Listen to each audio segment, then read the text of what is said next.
Grocery delivery का business है और कंपनी उसके अंदर नेट एडिशन करेगी 28 न्यू स्टोर्स, ठीक है? 28 न्यू स्टोर्स कंपनी ने ऐड कर दिए हैं और इनका आने वाले समय के अंदर ये लोग टोटल 100 न्यू स्टोर्स ऐड करेंगे। तो एफवाई 24 में अगर कंपनी 100 न्यू स्टोर्स ऐड करेगी, जो स्टोर्स आज इनके 411 के नंबर पे है, वो 480 तक कंपनी लेकर के जाएगी। हाय एवरीवन, तो डिस्कस करेंगे ज़ोमैटो लिमिटेड को। और ज़ोमैटो लिमिटेड पे देखो काफ़ी लोगों के क्वेश्चन है कि स्टॉक के अंदर करना क्या चाहिए, क्योंकि ये स्टॉक काफ़ी अच्छा बॉटम इसने यहाँ बनाया 40 रुपीज़ का और यहाँ काफ़ी अच्छी रैली एक कर चुका है। लोगों के पास लगभग 150% तक के रिटर्न्स बन चुके हैं। तो क्या इसके अंदर स्टॉक को बेच के निकल जाना चाहिए? और स्टॉक देखो यहाँ से यहाँ तक अगर चला है, अब देख रहे हो वन वे रैली इसमें चली है एक तरफ से। फंडामेंटल्स में कुछ ना कुछ देखो ऐसा स्ट्रांग होगा डेफिनेटली जो उसको ड्राइव कर रहा है इस रैली को। बिना ग्रोथ के, बिना किसी ग्रोथ ड्राइवर के मार्केट इतना बेवकूफ़ नहीं है किसी स्टॉक को अगर चला रहा है। तो हम सारी चीज़ों को देखेंगे कि क्या ग्रोथ ड्राइवर्स हैं इस कंपनी के कि ये स्टॉक इतनी अच्छी रैली यहाँ पे दे रहा है। प्लस जिन लोगों ने यहाँ खरीदा उनको प्रॉफिट बुक करना चाहिए या फिर किसी को न्यू पोजीशन अगर बनानी है, क्योंकि इतनी अच्छी रैली अगर आ रही है तो हो सकता है रैली कंटिन्यू हो और स्टॉक ऊपर तक के रिटर्न्स हमें दिखा सके। ठीक है? तो क्या फ्रेश पोजीशन हम यहाँ बना सकते हैं? हम वो भी डिस्कस करेंगे। और ज़ोमैटो को लेकर के एक नेगेटिव न्यूज़ भी आई थी जिसके अंदर जीएसटी जो डिपार्टमेंट है उसने ज़ोमैटो को 402 करोड़ रुपए का एक टैक्स लायबिलिटी का नोटिस भेजा था। ज़ोमैटो के ऊपर ये लायबिलिटी है, ज़ोमैटो ने ये टैक्स नहीं पे किया है जो इन्होंने अपने कस्टमर से चार्ज किया है। तो ज़ोमैटो ने यही कहा है कि जो ये इन्होंने जीएसटी चार्ज किया है वो अपने डिलीवरी पार्टनर्स के बिहाफ पे किया है। ठीक है? डायरेक्टली ज़ोमैटो इसमें इन्वॉल्वड नहीं है। ज़ोमैटो का केस जो है काफ़ी स्ट्रॉन्ग है, तो इसी के चलते ये जो मार्केट में ये न्यूज़ थी ना ये ईज़िली एब्ज़ॉर्ब हो गई, कोई भी इम्पैक्ट नहीं आया देखो स्टॉक के ऊपर। बहुत ही हल्की-सी गिरावट रही, -3% की और यहाँ थोड़ी-सी गिरावट रही। तो ये पूरी गिरावट एब्ज़ॉर्ब हो गई। तो क्लियरली मार्केट इस न्यूज़ को लेके नेगेटिव तो नहीं है, लेकिन अगर आगे जाके कोई प्रॉब्लम आएगी तो डेफ़िनिटली ये इम्पैक्ट करेगा स्टॉक को। तो वीडियो को आगे लेके चलते हैं। देखो जिन लोगों को ज़ोमैटो का बिज़नेस मॉडल नहीं पता, वैसे तो आई बिलीव सभी को पता होगा ज़ोमैटो एक फूड डिलीवरी कंपनी है, आप सबके फ़ोन में इसकी एप्लीकेशंस होंगी। उसके अलावा ज़ोमैटो जो है वो ब्लिंकिट भी ज़ोमैटो का ही है, ज़ोमैटो ने इसको एक्वायर किया था। ब्लिंकिट जो है ग्रोसरी वगैरह डिलीवर करता है। काफ़ी सिटीज़ के अंदर इनका अच्छा बिज़नेस है, प्लस हाइपर प्योर है, हाइपर प्योर में ये लोग वेजिटेबल्स वगैरह डिलीवर करते हैं अपने कस्टमर्स को। ये 3 इनके बड़े मेजर जो है रेवेन्यू सोर्सेज़ हैं, जहाँ से ये तीनों सब्सिडियरीज़ में इनको बिज़नेस मिलता है। प्लस जो कंपनी की तरफ से जो ग्रोथ आ रही है, आप देख सकते हो यहाँ पे जो इनकी ऑर्डर वैल्यूज़ हैं वो 47% से ईयर ऑन ईयर बेसिस पे बढ़ रही है। मतलब 11,422 करोड़ का इन्होंने जीओवी दिखाया, मतलब ग्रॉस ऑर्डर वैल्यू जो बी2सी है, मतलब बिज़नेस टू कंज्यूमर, 47% की ग्रोथ है। एडजस्टेड रेवेन्यू इनका 53% से बढ़ रहा है ईयर ऑन ईयर बेसिस पे, काफ़ी सॉलिड ग्रोथ है। एडजस्टेड एबिटा इनका जो है 233 करोड़, मतलब जो इसमें है ग्रोथ देखने को मिली है। ऑफ कोर्स 192 माइनस में था ये और अभी 41 करोड़ प्लस में आ गया, तो 233 crore year on year improvement उसमें देखने को मिली है। तो काफ़ी अच्छी ग्रोथ है इनके बिज़नेस के अंदर। और बात करते हैं इनके ग्रोथ ड्राइवर्स क्या है। देखो ग्रोथ ड्राइवर्स जो इन्होंने यहाँ बता रखे हैं, आप ये पूरा टेबल अगर देखोगे, ठीक है? आप यहाँ से देखना शुरू करो और राइट साइड को देखोगे अगर, तो ये नंबर्स जो है सीधे हाथ की तरफ को बढ़ रहे हैं। ये बढ़ने का मतलब यही है कि जो इनके रेवेन्यूज़ हैं वो इम्प्रूव हो रहे हैं, जो इनकी ऑर्डर वैल्यूज़ हैं वो इम्प्रूव हो रही हैं हर एक क्वार्टर के अंदर, ठीक है? मतलब पिछले साल क्वार्टर 2 एफवाई 23 में 6600 करोड़ था, फिर 66 हो गया, फिर 65 हो गया, 73 हो गया, 79 हो गया, मतलब इम्प्रूव हो रहा है। सेम चीज़ ब्लिंकिट में इम्प्रूव हो रही है, सेम चीज़ बाकी कैटेगरीज़ के अंदर इनकी इम्प्रूव हो रही है। और परसेंटेज जो टोटल बन रहा है वो 45, 48, 47% के आस-पास बन रहा है। और मैनेजमेंट का खुद का भी यही कहना था, जो ये एडजस्टेड रेवेन्यू टू कंपाउंड कहते हैं, 40% की ग्रोथ कहते हैं। एडजस्टेड रेवेन्यू टू कंपाउंड का मतलब ये है वो रेवेन्यू जिसके अंदर डिस्काउंट वगैरह सब देने के बाद जो नेट रेवेन्यू आता है, वो 40% की ग्रोथ मैनेजमेंट को उसकी उम्मीद है। तो 40% काफ़ी सॉलिड एक ग्रोथ होती है किसी भी कंपनी के अंदर। अगर वो इतनी अच्छी ग्रोथ इसको ट्रैक कर पा रहे हैं, ठीक है, ऑन ट्रैक हैं ये लोग, उसको पूरा प्रॉपर्ली बैलेंस शीट में पी-एंड-एल में इनके दिख रहा है। तो उस एंगल से काफ़ी अच्छी ग्रोथ है, प्लस पिछले 8 क्वार्टर से ये लोग कर रहे हैं, ग्रोथ काफ़ी सॉलिड है। ग्रोथ के अंदर एक और इम्पोर्टेंट चीज़, वो ग्रोथ क्यों आ रही है, ठीक है? किस चीज़ की वजह से आ रही है, क्या स्ट्रॉन्ग इनके क्वार्टर्स जो बन रहे हैं। उसमें इन्होंने बताया कि इन्होंने गोल्ड प्रोग्राम को अडॉप्ट किया है, मतलब कि ज़ोमैटो गोल्ड, उसमें ये लोग अपने कस्टमर से एक लमसम फीस चार्ज करते हैं। उस फीस के बेसिस पे उनको डिस्काउंट्स या डिलीवरी चार्जेस वगैरह में कुछ बेनिफिट्स वगैरह देते हैं, तो कस्टमर उसको लेता है, प्लस उसकी ऑर्डर वैल्यू बढ़ जाती है। अगर आपके पास में ज़ोमैटो गोल्ड होगा, आपको कुछ डिस्काउंट्स वगैरह ज़्यादा मिल रहे होंगे किसी और के कंपैरिज़न में, तो ऑफ कोर्स आप ऑर्डर ज़्यादा करोगे, ठीक है? तो आपको लगेगा मुझे तो एक्स्ट्रा बेनिफिट मिल रहा है क्योंकि मेरे पास तो मेंबरशिप है। प्लस वो एक लॉयल्टी प्रोग्राम की तरह होता है, कस्टमर जो है स्विगी से ना करके ज़ोमैटो से ही करता है क्योंकि वो वहाँ का मेंबर बन चुका होता है। ये एक बेनिफिट मिलता है। तो ये काफ़ी अच्छा प्रोग्राम कंपनी ने रन किया, इससे इनको बेनिफिट आ रहे हैं, प्लस आगे जाकर के भी ऑफ कोर्स ये इनका होता जाएगा क्योंकि नए-नए लोग ऐड होते जाएँगे गोल्ड मेंबर के अंदर, नई-नई मेंबरशिप्स इनकी बिकती जाएँगी। एक और जो बेनिफिट है वो है इनका नॉमिनल प्लेटफॉर्म फी अपने कस्टमर से चार्ज करते हैं 2 से लेके ₹5 तक ऑन एवरी ऑर्डर। किसी से 2 किसी से 3 मतलब जो भी इनका सिस्टम रहता होगा ये अपने कस्टमर से चार्ज करते हैं।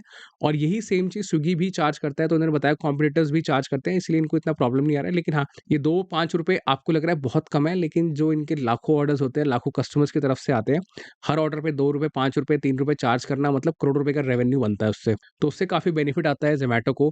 प्लस जो ब्लिंकिट है वो काफ़ी सॉलिड ग्रोथ कर रहा है, 29% क्वार्टर ऑन क्वार्टर ग्रोथ उसमें आ रही है, जो इनका ग्रोसरी डिलीवरी का बिज़नेस है।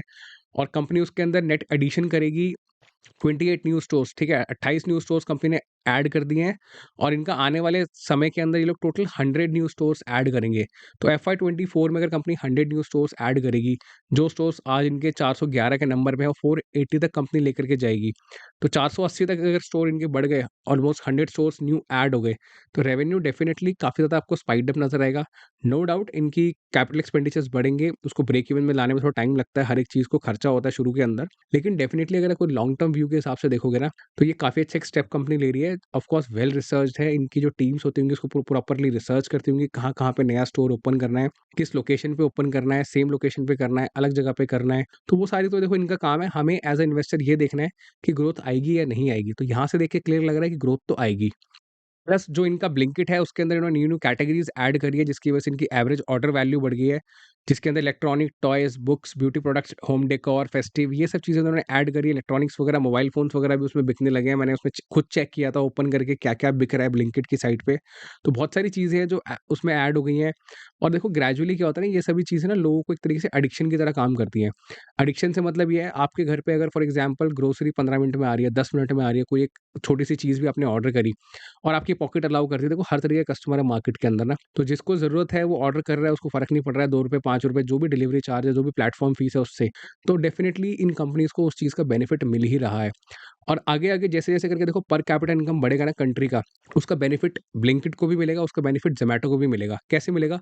लोगों का जब लाइफ़स्टाइल बढ़ेगा, जब लोग जेब में जब पैसा आएगा, जब उनका स्टैंडर्ड ऑफ लिविंग इम्प्रूव होता है, तो लोग क्या करते हैं? अपने सामान को ज़्यादा खरीदते हैं। फॉर एग्ज़ाम्पल उनको इलेक्ट्रॉनिक्स की ज़रूरत पड़ती है, वो इलेक्ट्रॉनिक खरीदते हैं या फिर ग्रोसरी अलग-अलग वैरायटी की खरीदते हैं, कोई कोई महँगी चीज़ खरीदता है। खाने की अगर आप बात करो तो लोग पार्टीज़ वगैरह करते हैं, तो उसमें ज़्यादा ऑर्डर बढ़ जाते हैं। तो देखो जैसे-जैसे लोगों की जेब में पैसा आएगा, लोग इस चीज़ के ऊपर डिपेंडेंट होते जाएँगे और ये चीज़ देखो रातों-रात नहीं होगी, ये सब चीज़ें of course over years turn around होती हैं, मतलब 6 महीने, साल, 2 साल, 3 साल, 5 साल, 10 साल लगते हैं इन चीज़ों को, बिहेवियर को चेंज होने में कंज़्यूमर का। आप 10 साल पहले अगर देखोगे, तो ये चीज़ें इतनी ज़्यादा सिस्टम में नहीं थी, फूड डिलीवरी घर पे करवाना। लेकिन विदिन 10 ईयर्स काफ़ी कुछ चेंज हो गया है, ऐसे ही आने वाले 10 सालों के अंदर चीज़ें बहुत चेंज होगी। तो ऑफ़ कोर्स 10 साल तो ज़्यादा कह रहा हूँ मैं, आप आने वाले 3 से 5 साल के अंदर ही बहुत एक सॉलिड चेंज आपको देखने को मिल जाएगा। तो नेट-नेट यही लॉन्ग टर्म व्यू है इन कंपनीज़ के साथ में। और यही चीज़ जो कंपनी ने बताई है कि नेक्स्ट 10 इयर्स के अंदर जो एवरेज ऑर्डर वैल्यू या ग्रॉस ऑर्डर वैल्यू है वो ज़ोमैटो की थोड़ी कम रहेगी, ब्लिंकिट की ज़्यादा हो जाएगी। क्योंकि ब्लिंकिट में ऑफ कोर्स कैटेगरीज़ बढ़ती जा रही हैं, ऑर्डर वैल्यू बढ़ती जा रही है। ठीक है? ये है प्लस कंपनी जो एक रेवेन्यू कमाती है वो एडवर्टाइज़मेंट से भी कमाती है। ये अपने प्लेटफ़ॉर्म पे ऐड रन करवाते हैं। फॉर अगर आपका रेस्टोरेंट है, आपको अपने रेस्टोरेंट को प्रमोट करना है, आपको अपनी किसी स्पेशल मील को प्रमोट करना है, कोई और चीज़ को प्रमोट करना है, तो उसमें क्या है आप एडवर्टाइज़मेंट रन कर सकते हो। एडवर्टाइज़मेंट रन करने की फ़ीस होती है, जो भी फ़ीस आप बाकी और एड्स वगैरह रन करने में, जैसे फ़ेसबुक और इंस्टाग्राम वगैरह पर ऐड रन करने का जो जो सिस्टम होता है, सेम चीज़ इनके प्लेटफ़ॉर्म पे भी है। तो अगर आप वहाँ पे पार्टनर हो इनके, तो आप उसको रन करोगे, आप इनको फ़ीस दोगे, आपका प्रोडक्ट प्रमोट हो जाएगा। तो उस तरीके से इनको और एक्स्ट्रा रेवेन्यू मिलता है, तो एडवर्टाइज़मेंट से कंपनी काफ़ी अच्छा पैसा कमा पा रही है। तो नेट-नेट जो फंडामेंटल्स हैं कंपनी के वो बहुत सॉलिड नज़र आते हैं। वो इसीलिए क्योंकि देखो न्यू स्टोर्स ओपन हो रहे हैं, प्लस कंपनी जिस तरीके से ज़ोमैटो के अंदर इनका एवरेज ऑर्डर वैल्यू बढ़ रही है, ब्लिंकिट जो है ग्रेजुअली इंप्रूव हो रहा है, न्यू-न्यू कैटेगरीज़ ये लोग ऐड कर रहे हैं, प्लस कॉम्पिटिशन देखा जाए तो देखो सिर्फ स्विगी है, ओएनडीसी भी आया मार्केट के अंदर, लेकिन कोई बहुत ज़्यादा कॉम्पिटिशन इनको दे नहीं पा रहा है। कस्टमर जो है डायरेक्टली 2 ही एप्लीकेशंस ओपन करता है, या तो ज़ोमैटो या तो स्विगी। और जिसके पास में गोल्ड मेंबरशिप होती है ऑफ कोर्स वो अपने गोल्ड प्रोग्राम के साथ ही जाता है। तो उन चीज़ों को देखते हुए मुझे लगता है कि इनका बिज़नेस आगे जाके डिसेंटली ग्रो करना चाहिए। ऑलरेडी काफ़ी बड़ा बिज़नेस इनका बन चुका है, बट हाँ, ग्रेजुअली मुझे और बड़ा होता हुआ नज़र आता है। सेम चीज़ अगर आप इनके फाइनेंशियल्स की बात करोगे, तो मार्केट कैप जो है 1 लाख करोड़ की है। ऑफ कोर्स ब काफ़ी बड़ी कंपनी है, तो 1 लाख करोड़ की इसकी मार्केट कैप है, लार्ज कैप कंपनी है ये। स्टॉक पी नहीं है, प्राइस टू अर्निंग मल्टीपल इसीलिए नहीं है क्योंकि पी जो है वो डिपेंडेंट होता है अर्निंग पर शेयर के ऊपर, और अर्निंग पर शेयर जो है बेसिकली प्रॉफिट्स के ऊपर होता है। प्रॉफिट यहाँ पे नेगेटिव आ रहा है, ठीक है? क्योंकि वो एनुअली के ऊपर कैलकुलेट होता है, तो इसीलिए ईपीएस जो है वो नेगेटिव है, इसीलिए पीई भी यहाँ पे नहीं दिया हुआ है। आरओसी नेगेटिव है, आरओई नेगेटिव है क्योंकि प्रॉफिट्स नेगेटिव है, डेट टू इक्विटी 0.03 है, वो इसीलिए क्योंकि कंपनी के ऊपर बहुत ही कम डेट है, जो कि पॉजिटिव चीज़ है। बात करते हैं इनके क्वार्टरली रिजल्ट्स की, तो यहाँ पे देखो हाईएस्ट एवर ग्रोथ आपको दिख रही होगी, 2800 करोड़ की इन्होंने यहाँ पे रेवेन्यू किया है, 71% की ग्रोथ है। पिछले क्वार्टर में भी 71% की ग्रोथ यहाँ पे करी थी, और पिछले 2 क्वार्टर से ही कंपनी पॉजिटिव हो गई है, मतलब प्रॉफिट करने लगी है। 2 करोड़ का प्रॉफिट यहाँ किया है, 36 करोड़ का प्रॉफिट यहाँ किया है। कुछ पोर्शन आपको इसमें अदर इनकम का भी दिख रहा होगा। अदर इनकम्स इसलिए भी देखो, कंपनी के पास में रिजर्व्स हेल्दी हैं, इन्वेस्टमेंट्स हेल्दी हैं, तो इनके पास में अदर इनकम होगी ही, जो कि मुझे लगता है पॉजिटिव चीज़ है एज़ एन इन्वेस्टर। और ये एक टर्न अराउंड बिज़नेस है। टर्न अराउंड बिज़नेसेस देखो ऐसे ही होते हैं जहाँ पे आपको ग्रेजुअली ऑपरेटिंग प्रॉफिट्स जो है को नेगेटिव से ज़ीरो की तरफ दिखेंगे, मतलब पॉजिटिव होते हुए नज़र आएँगे। तो उसके साथ-साथ इनके जो नेट प्रॉफिट्स हैं वो भी बढ़ेंगे, और उसका सबसे बड़ा इंपॉर्टेंट जो रोल होता है वो देखो रेवेन्यू का होता है। जब रेवेन्यू बढ़ता है ना, तो ऑपरेटिंग लेवरेज मिलता है, क्योंकि आपकी फिक्स कॉस्ट तो सेम ही रहती है, आपके ऑफिसेज़ वही हैं, आपके एम्प्लॉइज़ वही हैं, आपका प्लेटफ़ॉर्म वही है, आपकी टेक्नोलॉजी वही है। तो खर्चा जो है ग्रेजुअली जो वेरिएबल बढ़ता है वो बढ़ता है, लेकिन ऑपरेटिंग लेवरेज फिक्स कॉस्ट के अंदर आता है, तो उसकी वजह से ग्रेजुअली आपके मार्जिन्स इंप्रूव हो जाते हैं। तो नेट-नेट ये एक टर्न अराउंड कंपनी है, और सेम चीज़ आपको एनुअली के अंदर भी दिख रही होगी। देखो यहाँ पे ये नेगेटिव दिख रहा है, मतलब हो सकता है कि जो आने वाला साल जो हमारा एंड होगा मार्च के अंदर, अभी दिसंबर का रिजल्ट आएगा, फिर मार्च का आएगा, तो मुझे लगता है पॉजिटिव होना चाहिए ये रिजल्ट। क्यों? क्योंकि 2 क्वार्टर्स पॉजिटिव है, आगे के 2 भी पॉजिटिव आ सकते हैं, क्योंकि अभी जो दिसंबर वाला क्वार्टर है इसमें इंडिया के अंदर आपको पता ही है अभी वर्ल्ड कप मैचेस हुए, प्लस क्रिसमस सीजन गया, अभी अभी न्यू ईयर सीजन है, इसके पहले दिवाली सीजन था। तो इन सभी सीजन्स के अंदर और ऑलमोस्ट इन सब चीज़ों की डिमांड बढ़ती है, तो रेवेन्यू यहाँ पे इंप्रूव हो सकता है आगे जा करके। बात करते हैं कंपनी की बैलेंस शीट की। बैलेंस शीट में अगर आप नज़र डालोगे तो यहाँ पे 18,000 करोड़ के काफ़ी हेल्दी रिजर्व्स हैं, और काफ़ी लोगों के दिमाग में देखो एक क्वेश्चन पॉप अप होगा कि रिजर्व्स 18,000 करोड़ कैसे हो सकते हैं, क्योंकि कंपनी तो प्रॉफिट ही नहीं कर रही। यहाँ पे देखो पूरा ये नेगेटिव है, तो प्रॉफिट नहीं है तो फिर रिजर्व पैसा बन कैसे रहे?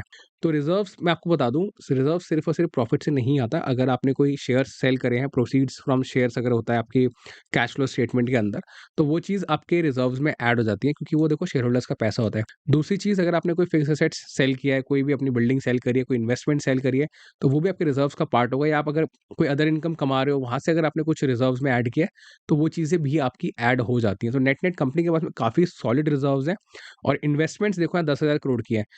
बैलेंस शीट के अंदर आप देखोगे फिक्स्ड एसेट्स भी काफ़ी हेल्दी हैं। तो कहने का मतलब ये है कि इनकी बैलेंस शीट बहुत सॉलिड है, बोरोइंग्स इनके ऊपर है ही नहीं, 521 करोड़ है, कुछ भी बोरोइंग्स नहीं है 18,000 करोड़ के रिजर्व्स के सामने। ठीक है? बात करते हैं इन्वेस्टर्स पोर्टफोलियो की, ये काफ़ी हेल्दी है, क्यों? क्योंकि अब जैसे-जैसे इनका जो आईपीओ आया उसके आगे देखो आप सारा का सारा जो स्टेक है वो एफआईआईज़ ने बाय कर लिया। इसमें प्रमोटर का स्टेक आपको इसलिए नज़र नहीं आ रहा क्योंकि एक मैनेजमेंट ड्रिवन कंपनी है, मोस्टली जो शेयर्स हैं वो एफआईआई और डीआई के पास में है। डीआई के पास 13% का स्टेक है, पब्लिक के पास 30% है, 30% के अंदर भी लगभग 13% से ज़्यादा का स्टेक जो है इन्फो एज के पास में है। आपको पता है इन्फो एज Naukri.com वाली जो कंपनी है उसके पास में है इसका स्टेक, उन्होंने इसमें इन्वेस्ट किया हुआ। दीपेंद्र गोयल जो है इनके पास में 4.29% है, ये ज़ोमैटो के मैनेजमेंट का पार्ट है, प्लस ये कोई सिंगापुरी कंपनी है उसके पास में है। और ग्रेजुअली इन सभी ने अपनी पोज़ीशंस को आप देख रहे हो कैसे जल्दी-जल्दी बढ़ाया है। मतलब सबसे ज़्यादा स्टेक तो इसमें डीआई ने देख लो कैसे करके बढ़ाया, 7%, 8%, फिर 9%, फिर 13% पे ले आया। ऑलमोस्ट एवरी क्वार्टर डीआईएस के अंदर बाय करता है। तो of course long term view के साथ में सब लोग बाय कर रहे हैं, जिस हिसाब से इनका जो बिज़नेस है सबको टर्न अराउंड होता हुआ नज़र आ रहा है, तो इसलिए सभी अपनी पोज़ीशंस यहाँ पे बिल्ड करते जा रहे हैं। फंडामेंटल्स कंपनी के स्ट्रॉन्ग है, बैलेंस शीट जो है काफ़ी हेल्दी है, पीएनएल जो है धीरे-धीरे करके टर्न अराउंड हो रहा है। बात करें अगर टेक्निकल्स के एंगल से देखो, वैल्यूएशन ऑफ कोर्स अभी ज़्यादा हो गई है, क्योंकि 123 का भी स्टॉक प्राइस है, लगभग ₹40 से इसमें रैली आनी शुरू हुई है, और देखो अभी यहाँ पे लगभग 150% पैसा बन चुका है। किसी के पास में ऑलरेडी अगर ये शेयर है तो मैं बिल्कुल रिकमेंड नहीं करूँगा आपको बेचने के लिए। ऑफ कोर्स देखो मेरी कोई रिकमेंडेशन वैसे भी नहीं है, लेकिन लॉजिकली अगर देखा जाए तो आपको नहीं बेचना चाहिए, थोड़े पेशेंस रखनी चाहिए। अगर आपको पैसे की ज़रूरत नहीं है तो प्रॉफिट बुकिंग यहाँ पे ना करो। थोड़ा-सा स्टॉक अगर नीचे भी आएगा आपको डरने की ज़रूरत नहीं है, आप 2 साल 3 साल का व्यू और लेकर के चलो। स्टॉक को लंबे समय के लिए होल्ड करो, मुझे लगता है कि स्टॉक आपको डिसेंट रिटर्न्स आगे और दे सकता है, ठीक है? जैसे-जैसे इनकी ग्रोथ आएगी वैसे-वैसे रिटर्न्स आपके बनेंगे। किसी को अगर लगता है उसको फ्रेश पोज़ीशन बनानी चाहिए, ऑफ कोर्स काफ़ी हेल्दी इसमें ग्रोथ आ चुकी है। ये देख रहे हो स्टॉक यहाँ से चलता है, लगभग 67 पे आया, इसने रीटेस्ट किया 61, 60 के लेवल पे, फिर ऊपर गया लगभग 80 के लेवल पे, फिर 72 पे इसने रीटेस्ट किया, 101 रीटेस्ट किया 88 पे, सेम चीज़ यहाँ हो रही है, 126 रीटेस्ट किया 112 के लेवल पे, फिर ऊपर 131 अभी रिटेस्ट नीचे कर रहा है, तो हो सकता है यहाँ पे रिटेस्ट करे और फिर यहाँ से स्टॉक जो है ऊपर की तरफ निकल जाए, ठीक है? लगभग ये दोबारा 140 कुछ मारेगा, फिर नीचे की तरफ आएगा, फिर दोबारा से ऐसे ऊपर। बट एक चीज़ जो आपको इसमें नोटिस करने वाली वो ये है कि थोड़ी-सी भी अगर इसमें प्रॉफिट बुकिंग बनेगी ना, तो ये स्टॉक सीधा आपको यहाँ ₹100 पे नज़र आएगा। इसका जो स सपोर्ट है ना काफ़ी अच्छा जो स्ट्रॉन्ग है, वो यहाँ 100 के लेवल पे, 98 के लेवल पर। कोई अगर फ्रेश पोज़ीशन बना भी रहा है, तो मैं आपको बोलूँगा आप स्टैगर्ड वे में बनाओ। अगर आपको ये फंडामेंटल जितनी भी हमने कहानी करी है, अगर आपको समझ में आती है, आपको सारी की सारी बातें कंपनी की क्या ग्रोथ है, क्या ब्लिंकिट है, क्या ज़ोमैटो है, किस तरीके से आगे ग्रोथ होगी, किस तरीके से आगे ग्रोथ ड्राइवर्स काम करेंगे, क्या इनका बिज़नेस मॉडल है, अगर आपको समझ में आ रहा है, तो ऑफ कोर्स लॉन्ग टर्म की पोज़ीशन बनाना, लेकिन अपने पोर्टफोलियो के 5% से ज़्यादा मत बनाना। क्यों? क्योंकि एक टर्न अराउंड कंपनी है, थोड़ा रिस्क लेवल ज़्यादा है अभी, क्योंकि हो सकता है आगे जाके थोड़ा-सा कुछ और इनके ऊपर इम्पैक्ट आ जाए, या फिर जो अभी 402 करोड़ की जो इनके ऊपर लायबिलिटी है, उसका थोड़ा इम्पैक्ट आपको देखने को मिले। तो उन चीज़ों को देखते हुए अगर आपको यहाँ बनाना भी है, तो 5% अपने पोर्टफोलियो का ले लो, और 5% में से भी आप 20-20% करके बाय करते जाओ। मतलब फॉर एग्जांपल यहाँ आपने अपने कुछ परसेंटेज में बाय कर लिया, थोड़ा नीचे आया तो आपने फिर बाय कर लिया। ऑफ कोर्स ज़रूरी नहीं है कि यही मौका मिले, हो सकता है थोड़ा ऊपर स्टॉक चला जाए, फिर दोबारा नीचे आए, या फिर ना भी नीचे आए। बट बल्क बाय एक साथ नहीं करना है, आप इसको देखते जाओ एवरी वीक इसकी क्या प्राइसिंग इसकी हो रही है, और उस हिसाब से पोजीशंस आप इसमें बनाते जाओ। लेकिन व्यू लॉन्ग टर्म का रखना, शॉर्ट टर्म व्यू से कोई इसमें पोजीशन ना बनाए। नेट-नेट देखो यही है पूरा एनालिसिस, ज़्यादा कुछ इसमें है नहीं। जो लोग यहाँ ऊपर के भाव में फँसे हैं, उनको डरने की ज़रूरत नहीं है, आप आराम से इसको होल्ड करके बैठो। ऑफ कोर्स ये अभी कंपनी ठीक-ठाक कर रही है, थोड़ा बहुत हो सकता है नीचे की तरफ रीटेस्ट मारे, थोड़ा साइडवेज़ जाए स्टॉक, लेकिन लॉन्ग टर्म व्यू के अंदर अभी बुल रन है, अच्छा चल रहा है, तो उस हिसाब से आप इस स्टॉक के अंदर बने रहो। अगर आपको वीडियो में वैल्यूएबल इन्फॉर्मेशन मिली हो, तो प्लीज़ वीडियो को लाइक ज़रूर करें। अगर आप चैनल के ऊपर नए हैं, तो प्लीज़ चैनल को सब्सक्राइब करें। आप मेरे काम को एप्रिशिएट करना चाहते हो, तो वीडियो को शेयर करें अपने फ्रेंड्स एंड फैमिली के साथ। आपका स्टॉक को लेकर के कोई भी क्वेश्चन आप कमेंट ज़रूर करना, मैं ज़रूर आपको आंसर करूँगा। आप लोगों के काफ़ी सारे कमेंट्स जो है पाइल अप हो गए हैं। तो मैं कोशिश करूँगा वीकेंड पे आप सभी के उसको लेने की, सबके क्वेश्चंस को आंसर करने की। आप चाहते हो मैं किसी और स्टॉक के ऊपर आपको वीडियो बना के दूँ, तो वो भी आप कमेंट कर सकते हैं। मेरे चैनल के ऊपर आपको और भी अच्छी-अच्छी वीडियोज़ मिल जाएँगी, जो कि मैंने लॉन्ग टर्म व्यू के हिसाब से बनाई है। जो भी स्टॉक्स अगर आपके पोर्टफोलियो का पार्ट है, तो वीडियो को ज़रूर देखें, क्योंकि ये सब मैंने आने वाले लॉन्ग टर्म पर्सपेक्टिव से बना रखी हैं। सब कुछ मैंने कवर किया हुआ है इसके अंदर। तो इस वीडियो के लिए इतना ही, मिलते हैं अगली वीडियो में। Thank you so much.